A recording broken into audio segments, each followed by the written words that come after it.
First and foremost, I want to take a moment to thank my Lord Savior Jesus Christ for His love, grace, guidance, and blessings. Without His presence in our lives, we wouldn't be here today. And I'm truly grateful for this opportunity and strength He provided.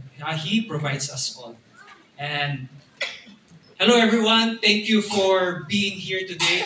Your presence means a lot and we appreciate your support. Okay, so this is very new to me din sa pag-speech. Kudos to all my dear students. The fact na nag-show up sila, this is an achievement and super proud ako for all of them. And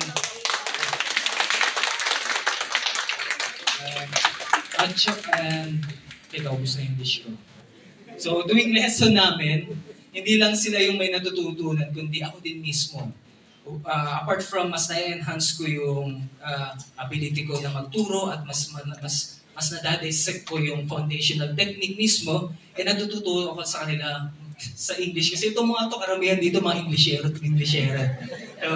So, mga generation to na laki sa Peppa Pig eh.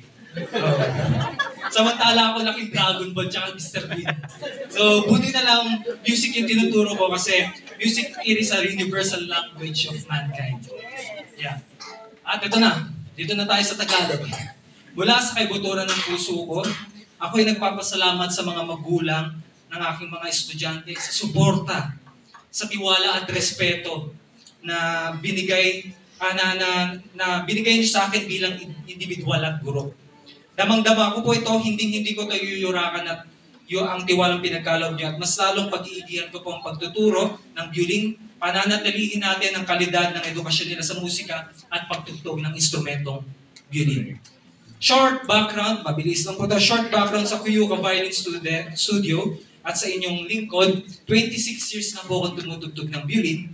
Noong high school ako unang nagturo sa anak ng aking dentista para makalibre ng brace. At sa formal naman na pagtuturo, it was way back 10 years ago sa church namin and privately. Pero hindi ko siya fully pinursue kasi mas nakatuon ako ang aking attention sa pagtatanghal and moving forward this year, sunod-sunod, ito na medyo madrama ng konti ito. Sunod-sunod na dago kang pagsubok ang dumating sa buhay ko na tila nilamon ka ng kumunay at walang masilayan na liwanag at pag-asa. Parang kang nahagip na umaharurot na 10-wheeler tank pero walang dumanak na dugo. Pero walang dumanak na dugo at wala kang tinamong bali ng buto pero yung loob-loob mo wasak. At sa pagkakalunod ko sa mga matitinding pagsubok, may nag-abot ng kamay upang ako'y saklolohan at walang iba kundi ang ating Panginoong Diyos. Amen. Tinanggap ko ang kanyang kamay at bumangon, tumindig at nagpatuloy. At buong puso kong nanampalataya sa kanya at isa sa kanya binigay na biyaya ngayong taon ay muling pagtuturo muli sa sariling poder. At dito na naitatag ang Kuyuka Violin Studio. At ang kauna-unahang estudyante ko ay si Carly last February. So thankful ako sa parents na nagtiwala. So 1 year ko nang, etong mga tumugtog ng concerto, 1 year ko na silang hawak.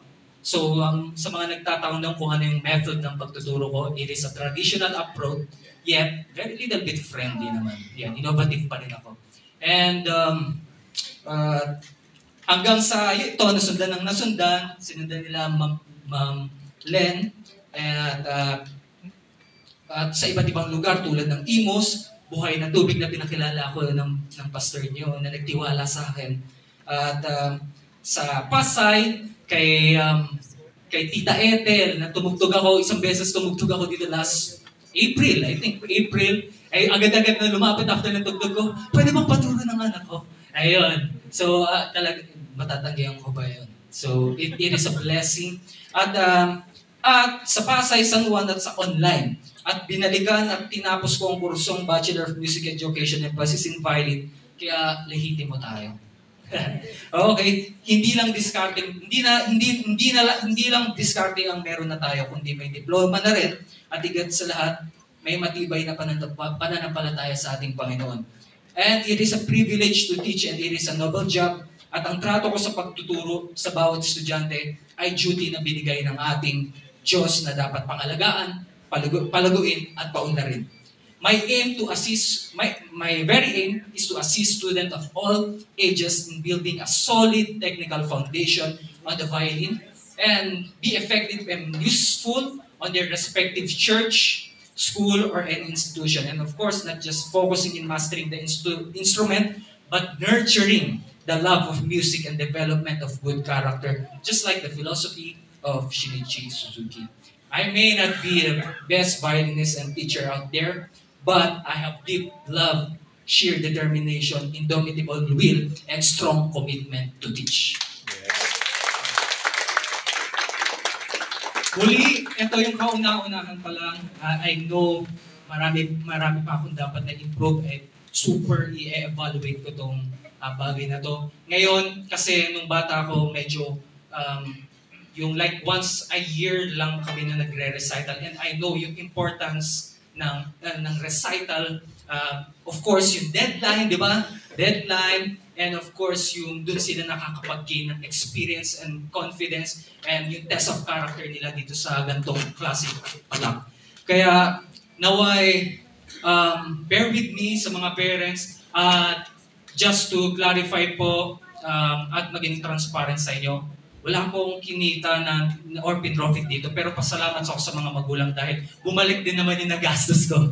So, thank you so much. So, sana panatalihin naway sa mga bawat estudyante na to, like 2 to 4 years, mas mag-grow pa to, mas maging kapakipanganabang sa kanilang sa simbahan, sa kanilang school at iba pa.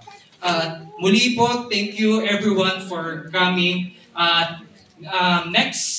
For next year, we'll try to do a 4-season recital. Yan po ang gagawin natin. And February will be the next recital. At most likely, dito muna po tayo. Kasi mas naka-accommodate tayo ng madami. At hindi ko in-expect yung bilang na pumunta talaga. So, thank you.